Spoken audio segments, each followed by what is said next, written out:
Tonight, the extra costs of trying capital cases. One county even had to raise taxes to try its last death penalty defendant.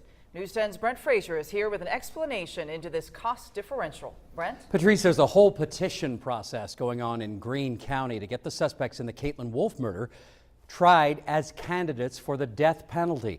And we're not talking about keeping a death row inmate alive, folks. This is solely the costs at trial time. Like most prosecutors in Indiana, Terry Modisett has never tried a death penalty case, but he knows capital cases cost. 2 defense attorneys assigned to each case.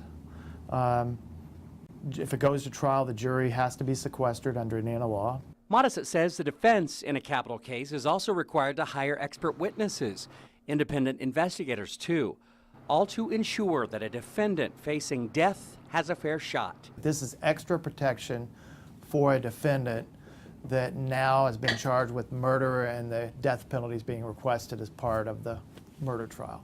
And bear in mind, the prosecutor in the Caitlin Wolfe murder case is looking at not 1, but 2 defendants.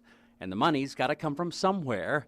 I know up in Park County, they ended up, the last death penalty case they had up there, they had to actually request a tax be issued just to fund the expense of the case. Consider this, Indiana tried 7 life without parole cases in a 7-year stretch that cost $42,658, while 6 death penalty cases cost 10 times that much at nearly $500,000.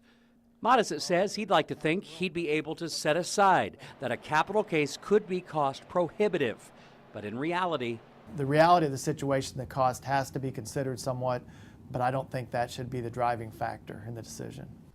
And then there's the almost inevitable cost of appeals. Appeals that can drag out 10 years, Mark and Patrice. Those attorneys will working billable hours. All right. Thank you very much, Brent. Very interesting.